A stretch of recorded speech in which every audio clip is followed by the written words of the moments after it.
እባክሽን ልጅ አንዴ በሩን ክፈችው።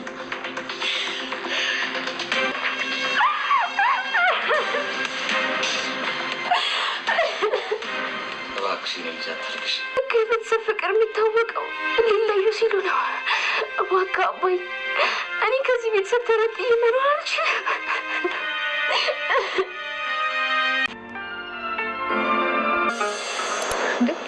ጀሪካኑን ላይ ተሸክሜ አንተን በኋላ ማን ሊሸከም ነው? አይ በመንፈስ ማለቴ ነው። የወይዘሮ ዝናሽ እቅድና ሀሳቧ ከሽፏል ማለት ነው። ምክንያቱም እንግዲህ ወይዘሮ ዝናሽ ምንድነው አስባ የነበረው በጣም በሚገርም ሁኔታ ማለት ነው የራሷም አልበቃት ብሎ ጭራሹንም ደግሞ ልጅቷንም ኤሚንን እንግዲህ ኤሚን አሁን አንቺ ማንን ነው የምትመስዩ? ማለቴ አባትሽ ጋር ነሽ ወይስ ከኔ ጎን ነሽ? ምክንያቱም አባትሽ ሊፈታኝ ነው፣ ደግሞ ለዚህ ልታግዥኝ ይገባል በማለት እንግዲህ ወይዘሮ ዝናሽ ልጇን አሳምናታለች። ልጅቷም እንግዲህ እውነቱን ለመናገር እንዲፋቱ አትፈልግም። ከዛም አንጻር እንግዲህ እናቷ ያለቻትን ነገር እሺ በጄ ብላ ተቀብላ ሂዳ እንግዲህ የሌለ እንባ እያነባች ማለት ነው የሀገር እንባ እያነባች አባቷን ሁለታችሁ ከተፋታችሁ እኔ መኖር አልችልም ራሴን አጠፋለሁ በማለት ተናግራ ነበረ። ታዲያ አቶ ለይኩን ደግሞ ልቡ ራርቶ እናቴ ጋር አብሮ ይኖራል ከመፋታት ደግሞ አርፎ ይቀመጣል ማለት አይፈታብኝም እናቴን ብላ አስባ ኤሚን ያደረገችውን ነገር አባትየው ግን ነቅቷል አቶ ለይኩን። ስለዚህም የወሰነው የራሱ የሆነ ውሳኔ አለ ማለት ነው። ለወይዘሮ ዝናሽ አሳወቃት። እሱም እንግዲህ ምንድነው የሚለውንም የምናወራ ይሆናል ማለት ነው። ሰላማችሁ ይብዛ ተወዳጆች፣ እንዴት ናችሁ? በየላችሁበት ሰላማችሁ ይብዛልኝ። ቪዲዮውን ላይክ በማድረግ ቤተሰብ ያልሆናችሁ የደውል ምልክቱን በመጫን ሰብስክራይብ ያደረጋችሁ ቤተሰብ ሁኑ ማለት ነው። እንግዲህ ቀጣዩን ክፍል ይዤላችሁ መጥቻለሁ። እስከ ቪዲዮ ፍጻሜ አብራችሁኝ እንድትቆዩ በአክብሮት ጋብዛለሁ። እንግዲህ በዚህ ክፍል በጣም ደስ የሚለው ነገር የኑሐሚንና የናሆም ነው። ሌላው ነገር በጣም ከባድና ደግሞ አስጨናቂ ነበረ ማለት ነው። እንግዲህ ወይዘሮ ዝናሽም እጇን በጠርሙስ እንደቆረጠች የምናስታውሰው ነው በባለፈው ክፍል። ስለዚህ አሁን ላይ እንግዲህ በዚህ መልኩ እንደዚህ አድርጋ እጇን አሁንም ይራራልኛል ብላ ብታስብ እሱ ግን በፍጹም የሚራራ ልብ የለው ሆኗልኝ፣ ጨካኝ ሆኗል። እንግዲህ ጭካኔን ከሷ የተማረ ይመስላል። ምክንያቱም ወይዘሮ ዝናሽ የጭካኔም ጭካኔ ልካለው በጣም ጨካኝ ናት። አሁን ላይ ግን ባለቤቷ ማለትም አቶ ለይኩን በእጥፍ ከሷ ይበልጥ ጨካኝ ሆኖ ተነስቶባታል ማለት ነው። እናም እንግዲህ ከእህቴ ከጀርመን ካለችው እህቴም ጋር ደውዬ ነበረ ብሏታል ጭራሹን ማለት ነው። እና እንግዲህ ስለዚህ የኔና ያንተ መለያየት ይፋ ሆነ ማለት ነው ስትለው፣ እንዴ አዎ ሀሳቤን እኮ እንደማልቀይር ነግሬሻለሁኝ፣ እኔና አንቺ መለያየታችን የማይቀር ጉዳይ ነው ብሎ እንግዲህ እንቅጩን ተናግሯል ማለት ነው። በዚህ መሀል እንግዲህ እሱ እየጠበቀ ያለው አሁን ላይ ናሆምን ነው።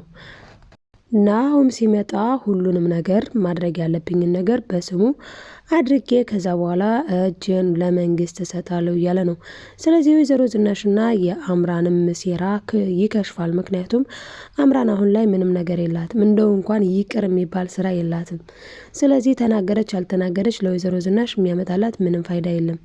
ቪዲዮ ራሱን ለምን ተቀረጸ ሲባል ምንም ቀላል መልስ አላት ወይዘሮ ዝናሽ። ምክንያቱም እንግዲህ እሱ ነፍሱን ያጠፋው የልጇን አባት ነው፣ ልጇ ደግሞ በህይወት አለ። ስለዚህ ለልጅ የሆነ ነገር ማድረግ ስላለበት ቪዲዮ አስቀረጽኩት ብላ ትመልሳለች። ኖርማል ነው ማለት ነው በሷ። እንግዲህ ይሄንን ነገር ኤሚንና ናሆም እንዲሁም ደግሞ ዳግም ሲሰሙ ትክክል ናት ብለው ያስባሉ የሚለው ሌላ ጥያቄ ሆኖ ሳለ ማለት ነው። ምንም እንኳን እኛ ማለት አቶ ለይኩን ደህና ሰው ነው፣ ጥሩ ሰው ነው። ኦፍኮርስ ግን አሁን ላይ ቃሉን እየበላ ነው ማለት። አሁን ዳጊ አባትህን እንደዚህ ያደረኩት እኔ ነኝ ብሎ ከዛ እስር ቤት ገባ። ለዳጊ ምንም የሚፈይደው የሚጠቅመው ነገር የለም። ግን ወይዘሮ ዝናሽ እንዳለችው ቢያንስ የተወሰነ እንኳን አክሲዮን አባቱን ያህል ነገር ነው። በነገራችን ላይ እሱ አይደለም ይቅርና የማይረባ ነገር ትንሽ ነገር ቤታቸው ሙሉ አክሲዮናቸው ሙሉ ነገራቸውን ሰጥተውት አባትን እንቀማህ ቢሉት እሺ የሚል ልጅ አልነበረም። ነገር ግን የተፈጠረው ነገር አጋጣሚ ነው። ነገሩ ተፈጥሯል ሆኗል። ስለዚህም ደግሞ አባቱን አጥቷል። ኦኬ። ስለዚህ አሁን እጁን ለመንግስት መስጠቱ እረፍት የሚሰጠው ለማን ነው? ለአቶ ለይኩን እረፍት ይሰጠዋል። በእርግጥ ዳጊም ቢሆን አባቴ የት ነው እያለ ዘመኑን ሙሉ አባቱን ሲፈልግ ከሚኖር በእርግጥ እውነቱን ማወቁ መልካም ነው። ቢሆንም ግን ደግሞ አቶ ለይኩን እዚህ ጋር ቃሉን በልቷል ማለት ነው። ለምንድነው ቃሉን የበላው? የወለደው ልጁ ስለሆነ ናሆም ለልጄ ነው ማወርሰው ሁሉንም ነገር እያለ ይገኛል ማለት ነው። እንግዲህ በዚህ መሀል ኤሚን ለናሆም ደውላለት ነው እንግዲህ ዛሬውኑ መምጣት አለብህ ወንድሜ እያለች እወድሃለሁ ስትለው 10 ጊዜ ነው። እሱ እንግዲህ ምነው አንቺ ልጅ ጠጣሽ እንዴ? እኔ እኮ እሱን መጠጥ ተይ ብልሽ እምቢ ያልሽ አይደል ሲላት፣ እስካሁን ጠጥቼ ስላሳፈርኩ ራሱ በጣም አዝናለሁ ወንድሜ። ከዚህ በኋላ እንግዲህ ቃል እገባልሃለሁ አልጠጣም ነው ያለችው አምራን። እውነት ነው ወይስ እንዴት ነው የሚለውን እሱንም በከታይ የምናይ ይሆናል ማለት ነው። ለአሁኑ ግን ዳጊ እውነት ለመናገር በጣም የሚያሳዝን ልጅ ነው። አቶ ለይኩን እዚህ ጋር ቃሉን እንደበላ ግልጽ ነው። እንግዲህ ወይዘሮ ዝናሽም ኑሮ መሮኛል፣ እኔ ሲጀመር ኤሚን ሳይሆን ራሷን ማጥፋት ያለባት እኔ ነኝ፣ እኔ እኮ የማረባ እናት ነኝ፣ እኔ የማልጠቅም ነኝ፣ ስለዚህ እኔ ነኝ ራሴን ማጥፋት ያለብኝ ብላ እንግዲህ እጇን በቢላ ቆርጣ ጥለዋለች ማለት ነው። እናም እንግዲህ ሐኪም ቤት ይዘዋት ሄደው ኤሚን እና አቶ ለይኩን ማለት ነው ከሕክምናም ሲመለሱ ግን በቃ አንዳንዴ የሆነ ችግር ቤታችሁ ከገባ በጣም በዛው ላይ ነው የሚሆነውና እንግዲህ አሁን ስለሚመጣ እንዳይደነግጥ ነው ያላት። ምንም እሷም ቢሆን ሌላ ቦታ የሚያስረግጥ አልነበረም። ነገር ግን እሷ ደግሞ አጣማ የኔ ህመም ሳይሆን የናሆም ድንጋጤ ነው የሚያሳዝንህ ብላ በዛ የተነሳ ከዚህ በላይ ራስ ወዳድነት የለም ብሎ ጥሏት ሄዷል ማለት ነው። ስለዚህ አሁን ላይ አቶ ለይኩን ውሳኔውን እንደወሰነ ይገኛል። ማለትም ወይዘሮ ዝናሽን ለመፍታት ማለት ነው። ነገር ግን በመሀል ዳግም ይመጣል ማለት ነው። በተለይ ደግሞ ናሆምና ኑሐሚን በመንገድ ላይ የሚገጠማቸው ብዙ ነገሮች አሉ። እንግዲህ ናሆምና ኑሐሚን ኑሐሚን ከናሆም ላይ ተኝታበት በነበረ ሰዓት እንደተመለከት ነው። ናሆም ደግሞ የፍቅሯን ትዝታ እያስታወሰ እወድሃለሁ፣ አፈቅርሃለሁ የምትለውን ነገር ሁሉ አስታውሶ ተመስጦ ሳለ ኑሐሚን ደግሞ በህልሟ ምን ታያለች? ያው ተኝታለች ኦልሬዲ። እናም እንግዲህ እዛው እንደተኛች በእንቅልፍ ልቧ እሱ ደግሞ በጥሩ መልከታ እያያት ታያለች። እና እንግዲህ እሷም እንደዚህ የምታየኝ ወደድከኝ እንዴ ያፈቀርከኝ እንዴ ስትል እሱ ደነገጠ። ምክንያቱም በእውን ራሱ እንደዛ እያያት ስለነበረ ማለት ነው። ምክንያቱም እሱ ትውስታ ላይ ነበረ፣ ትዝታ ላይ ነበረ። በድጋሚም እዚህ ፕሮጀክት እንመጣለን እያሉ እያሰቡ ይገኛሉ ማለት ነው። እንግዲህ ኑሐሚን በአሁኑ ቦታ አግኝታ ከልቧ ያለውን ፍቅር በሙሉ ለናሆም ነግረዋለች ማለት ነው። አሁን ላይ ግን ናሆምና ኑሐሚን እንደሚቀጥሉ ግልጽ ነው። ግን ናሆምና ኑሐሚን ቢቀጥሉም በመሀል በጣም ብዙ ቻሌንጆች አሉ። እሱም እንግዲህ አምራንና ዳጊ ናቸው። አምራን እንደሚታወቀው ናሆምን ያው በእርግጥ የቀረበችው ለገንዘብ ነው። አሁን ላይ ደግሞ ገንዘብ አታገኝም። ነገር ግን እሱ ደግሞ ሄዶ አብሮ ማለትም በፍርድ ቤት አግብቷታል። ስለዚህ አሁን ላይ አቶ ለይኩን ገንዘቡን በሱ ስም አደረገ ማለት አምራን ጋር ሌላ ሰጥ አገባ ውስጥ ይገባሉ ማለት ነው። ምክንያቱም በስሙ ገንዘብ ካለ ገንዘቡን እካፈላለሁ ትላለች። በዛ የተነሳ እንግዲህ ገንዘቡ የአባት ውርስ ነው ከተባለ ድንገት ላይመለከታት ይችላል። ከዚያ ውጭ ግን የእሱ የሆነ ነገር ሁሉ የእሷ ስለሆነ በጣም አደጋ አለው። ደግሞ የሚያሳዝነው ነገር ወይዘሮ ዝናሽ ነግራታለች። ምን ብላ? በአሁኑ ሰዓት ከሁላችንም ይበልጥ ገንዘብ ያለው ናሆም ስለሆነ ይልቅስ እኔን ለቀቅ አድርገሽኝ ናሆምን ጠበቅ አድርገሽ ያዥ ብላታለች። እሷ ያንን ያለችው የእሷ ገመናና የእሷ ቪዲዮ አደባባይ ላይ እንዳይወጣባት ለናሆምም ሆነ ለአቶ ለይኩን እንዳታሳይባት ነው። ዞሮ ዞሮ ግን የፈራችው የማይቀርላት ወይዘሮ ዝናሽ አሁን እንዲህ ማለቻት እንዲያ ማለቻት አምራን እንደሆነች ለናሆም ከመናገር ወደኋላ አትልም። ለዛም ነው ልትነግረውና ልታሳየውም ስለፈለገች ይመስላል እንደመጣ እኔ ቤት ነው ማረፍ፣ ወደ ቤት አትሄድ ያለችው። ነገር ግን እሱ ደግሞ አይ አንቺ ቤት አልመጣም፣ እኔ እንደመጣሁኝ የሚሄደው እናትና አባቴ ቤት ነው የሚሄደው ብሏታል። ስለዚህ እንግዲህ ናሆም እንደወረደ እንግዲህ የሚሄደው ቤቱ ነው ማለት ነው። ኑሐሚንም ወደ ቤቷ ትሄዳለች ማለት ነው። እንግዲህ እነ ኑሐሚን ቤት እየተፈጠረ ያለው ደግሞ አንዳንድ ነገሮች አሉ። እሱ ምንድነው? ኤደን ምን ብትል ጥሩ ነው? ከአቶ ለይኩን ገንዘብ ወስጄ የራሴ የሆነ ስራ መስራት ፈልጋለሁ ትላለች። ይህንን ነገር የሰማችሁ ገኒ ደግሞ ምን ብትል ጥሩ ነው? እንዴ ቆይ አንቺ ያምሻል እንዴ? እንዴት ነው አሁን አንቺ ተበድረሽ ከዛ ሰርተሽ ለማክሰር ነው ወይስ ለማትረፍ ነው ብላ እንግዲህ እየተቆጣች ትገኛለች።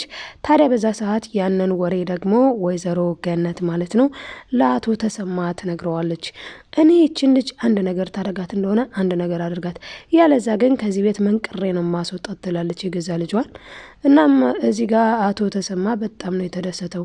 አምላኪው ያመሰግንሃለሁ ገነትን የቀየርክልኝ እንግዲህ ልጅቱንም ትቀይርልኛለህ፣ ልጄንም ትቀይርልኛለህ ብሏል። ማንን? ኤደንን ማለት ነው። እዚህ ጋር ግን በጣም አሪፉ ነገር ኑሃሚን ያው እንዳፈቀረች ናሆም ጋር መቀጠሏ በጣም ደስ የሚል ነገር ነው። ምክንያቱም እንኳን ዘንቦብሽ እንዲያውም ጤዛ ነሽ ይባላልኝ። ልክ እንደዛ አሁን ዳግም በጣም ይወዳታል ኑሃሚንን። ኑሃሚን ግን ፍቅሩንም አለመቀበሏ አብራም ደግሞ አለመሆኗ በጣም ትልቅ ነገር ነው። ምክንያቱም እንግዲህ ዳጊን ኤደን ደግሞ ትወደዋለች። ስለዚህ ኤደን ጋር ሌላ ጸብ ይሆንባት ነበረና በጣም ደስ ይላልኝ ኑሃሚን ከናሆም ጋር መቀጠሏ ከዳጊ ጋር አለመነካካቷ ብዬ አስባለሁኝ። እና እንግዲህ ኤሚን ደግሞ ከኤርሚ ጋር ያላት ነገርን እንደምትቀጥል ነው ለራሷ ያሰበችው። ምክንያቱም አሁን ላይ ኤሚን ልትበቀላት ትፈልጋለች። ማንን? አምራንን። ምክንያቱም ይህች ተንከሲስ ናት። ቤታችን ከገባች በኋላ ቤታችን በዚህ መልኩ በጣም ጦርነት የበዛው እንደዚህ ግጭት የመጣው ስለዚህ በዚች ማትረባ ልክስክስ ምክንያት ቤታችን እንደዚህ መታመሱና መታወቁ በጣም ነው የሚያሳዝነው። ስለዚህ እኔ በቀላታለሁ እያለች ትገኛለች ማለት ነው ኤሚን።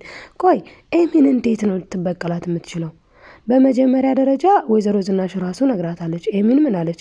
አይደለም ሁለተኛ እዚህ ቤት እንዳትመጣ አደርጋታለሁ፣ አይደለም እዚህ ቤት ይቅርና ወንድሜ ህይወት ራሱ እስከ መጨረሻ እንድትወጣ አደርጋታለሁ ብላ በጣም ነው የፎከረችው፣ በጣም ነው የዛተችው።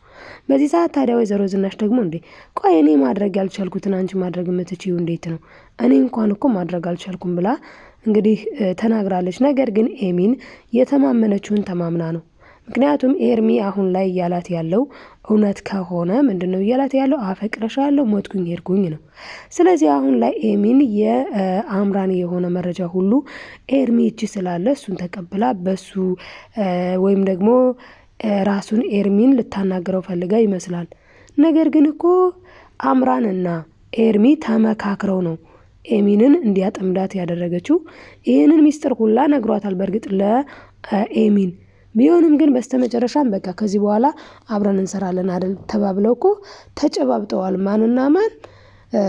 ኤርሚያስ እና እንዲሁም ደግሞ አምራን ማለት ነው።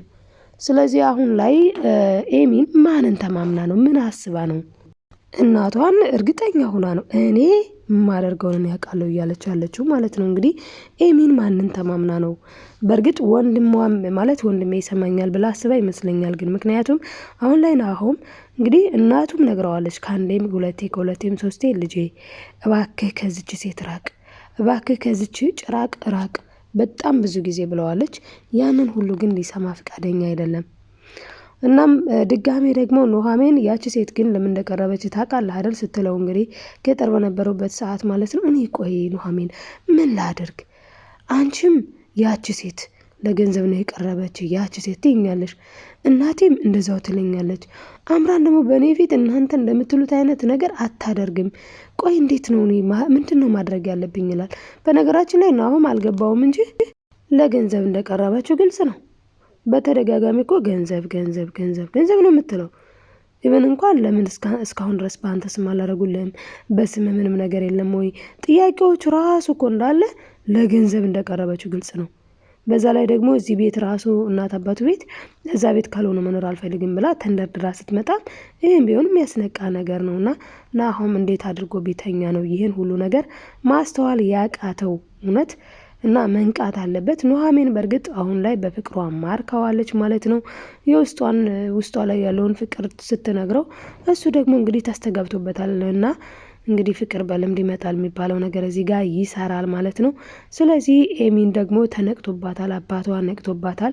ለዛም ነው እንግዲህ ወይዘሮ ዝናሽን ልጅቷን ሂደሽ እናንተ ከተጣላችሁ ራሴን አጠፋለሁ በያልሻት አንቺ ነሽ አይደል ብሎ ጭራሹን የባሰ ሌላ ወቀሳ አምጥቶባታል ማለት ነው። እናም አሁን ላይ የአቶ ለይኩንና የወይዘሮ ዝናሽ ነገር በጣም ከባድ ነው። ነገር ግን አሁን ናሆም ስለሚመጣ ሁሉንም ነገር ያስተካክላልኝ። በተለይ ደግሞ ችግርን መፍታት በጣም የምትችለው ኑሃሚንም እየመጣች ስለሆነ ኑሃሚንና ናሆም በመጀመሪያ መቼም ናሆም ቤት እንደሚሄዱ ግልጽ ነው። ናሆም ቤት ምክንያቱም አቶ ለይኩን በጠና ታሞ ስለነበረ ማለት ነው። ደግሞ ጋሸንሳ ላይ ወደ ቤት አልሄድም ነው የምትለው። ስለዚህ ኑሃሚንና ናሆም ሲሄዱ የእነሱን ሁኔታ ሲያዩ ወይዘሮ ዝናሽና አቶ ለይኩንም እንግዲህ ይስተካከላሉ ወይም ይታረቃሉ ብዬ ተስፋ አደርጋለሁ። በእርግጥ ነገሮቹ ግን ከባድ ናቸው እንደምን እንደምናስባቸው አይደሉም። እስቲ ውድ ቤተሰቦቼ እናንተ ምን ትላላችሁ? ሀሳብ አስተያየታችሁን ኮሜንት ላይ ጻፉልኝ ውዶችዬ። ላይክ ሰብስክራይብ ማድረጋችሁን አትርሱ። ቤተሰብ ያልሆናችሁ ቤተሰብ ሁኑ። የኖቲፊኬሽኑን ምልክት የደውል ምልክቱን በማብራት ቤተሰብ ሁኑ ውዶችዬ። ወዳችኋለሁ። በቀጣይ ክፍል በሌላ ቪዲዮም እስክንገናኝ ድረስ በያላችሁበት ሰላማችሁ ብዝት ይበልልኝ። ወዳችኋለሁ። ባይ ባይ።